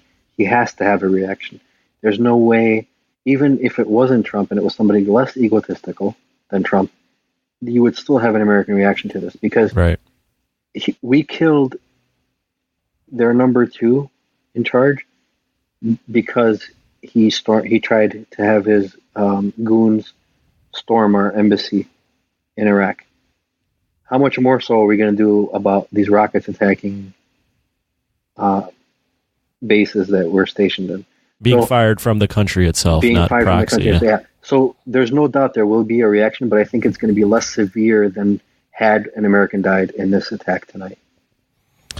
Well, we'll see. I want to close with some final thoughts from you guys. Just more or less, what are your final thoughts on everything that's been happening so far? And, where do you think it goes? And then specifically for you, Paul, I know we've been talking about how this affects America, but what is your reaction on how this affects your people in the Middle East? So I'll let either one of you start, whoever wants to talk first. Go ahead. Sure, I can. Thanks, Jason. One of the things I didn't discuss tonight, but you guys have heard me bring up frequently, is I'm anti-war, especially anti-Middle Eastern war, and for selfish reasons. Because that's part of the reason why I asked you when I texted you in the first place. I was like, "This is exactly what you didn't want, right?" Yeah, it's exactly what I didn't want. And why you voted for a big part of why you voted for Trump. Correct me if I'm wrong. Yeah, exactly. And just a little bit of a tidbit of information here. There's a sizable Assyrian Christian community in the northwest of Iran, close to the border of Iraq. It's been there for thousands of years. They're very vulnerable. They're always, as again, us minorities, especially the Christians, were viewed already with suspicion in Islamic countries, whether they be Shiite or Sunni. We're viewed with suspicion, and we're all often viewed as a fifth column that sympathizes with the Crusader West. So every time America attacks some country, the minorities feel the brunt of persecution because we're the nearest ones that they can lash out against. So I hate all of this. I hate that it has to come down to this. My feelings are split as an American. My feelings are loyal to the country. And if there's a threat against American interests, which General Soleimani clearly was for the past 4 or 5 decades, as an American, I'm applauding taking out somebody like him. But as an Assyrian, I fear for the repercussions to my people there, and I don't want continued wars like this. It is one of the reasons why I elected Trump. I don't know if his hand was forced here. I don't know that I'm ready to declare it wagging the dog tail like Jason is quick to do here. But I don't blame Jason for that. I can see, almost every war that any president gets into, the opposition always says, hey, it's a wag the dog because of this or that, the economy or That's true. impeachment or whatever. Almost every president's been, or in the case of Bill Clinton, it was because of the antics he had in the White House with an intern. Yeah, he did the same thing, and it's fair to point that out. He launched strikes during the Lewinsky trial. Yeah, and do they launch these strikes because of that, or do our enemies see a weakness that they can attack an American embassy because the president has been impeached? Oh, now's the time we can go and do our thing, and it forces their hand to do something, even though it's going to look like wag the dog. So I don't know. I don't know if Bill Clinton was wagging the dog. I don't know if Trump is wagging the dog. But I know this guy has been trouble for America for a long, long time. And he's got a lot of American blood on his hands, even if indirectly. And so that's why I say as an American, I'm for Trump's actions, but as an Assyrian, I'm weary of what it means for the vulnerable minority populations in those countries who are already suffering disproportionately. Everybody in those countries is suffering, but the minorities suffer disproportionately. They have nobody to protect them. And so that's why I'm torn about this tonight. And that's all I got. Jason, I know you have thoughts. Yeah, so I'll try to be brief here. There's only an hour. You got an hour and a half. Go on, go. So I agree with everything that Shamasha Paul said. For the most part. I think it's clear wagging of the dog, just like Clinton. I think Clinton clearly wagged the dog as well. I think Bush did. Obama, you could probably make a couple cases for it.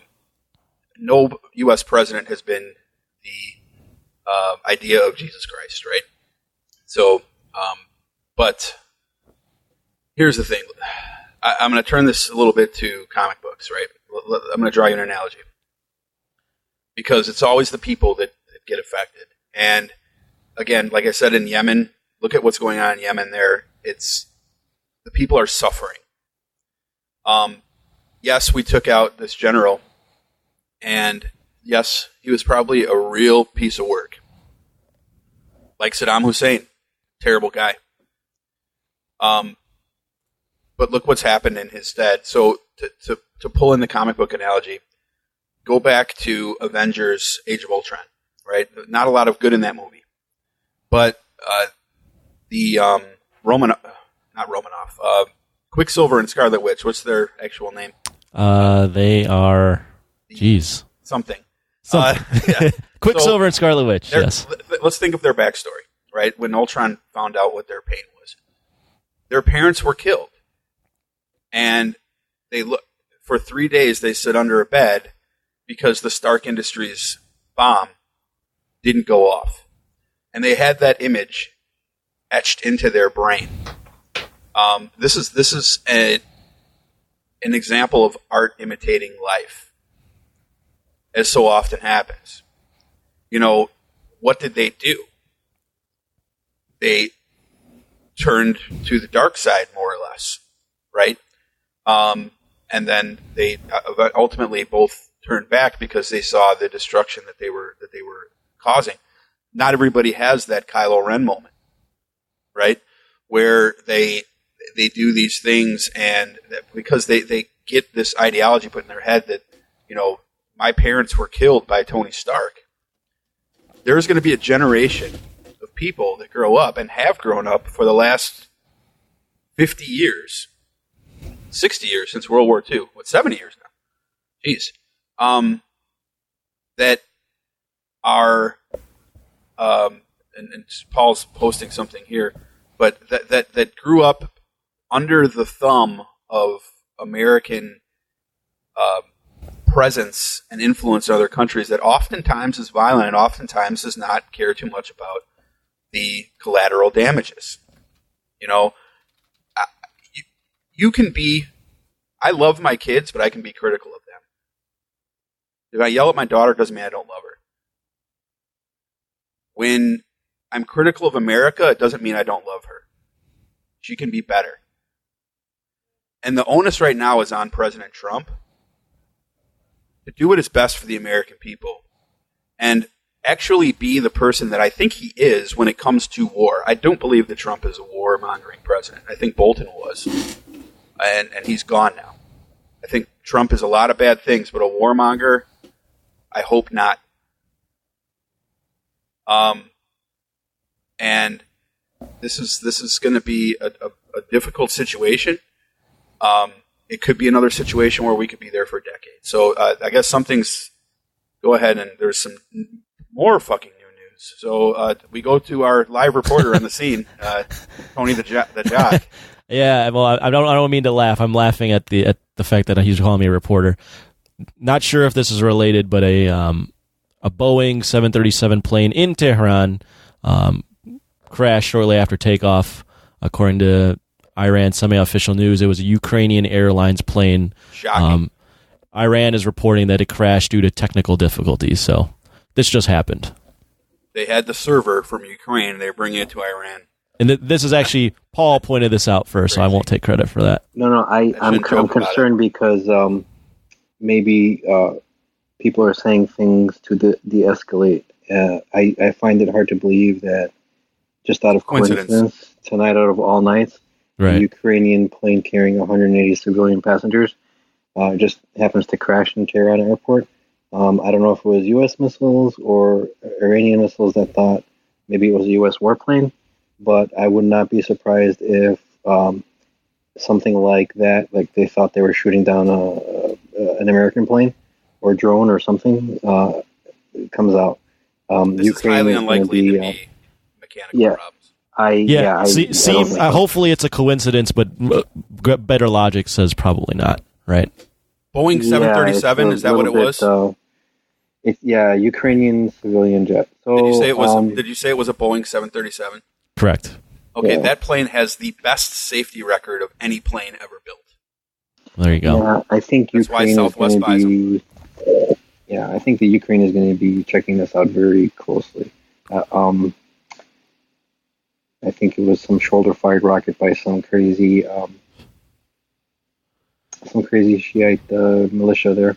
Anyway, hopefully not. Hopefully everybody's safe, but maybe the crash was only small. But I don't know yet. Yeah, we'll see. It doesn't mention any casualties yet, so we'll see. Well, guys, we basically squeezed in 2 podcasts into one, and we could have had one podcast just with. And we're not even done. We've got another hour, listener. We're actually hosting a telethon now, so please call in. We could have just done a whole podcast on Paul and Jason's retelling of Middle Eastern history and all the politics around that, and we could have done a whole podcast with just them 2 debating everything around this whole mess in the Middle East. So thanks, guys, for coming on, and hopefully this was enjoyable for anyone that was listening. Make Iraq Syria again, and it'll be all the problems will be solved. There you go. Yeah, and I will say, Paul, I know you'll be praying for what's going on here, and yeah, we all probably should. So definitely. Yeah, God bless our soldiers. God keep everybody safe, and hopefully cooler heads prevail in the next few days.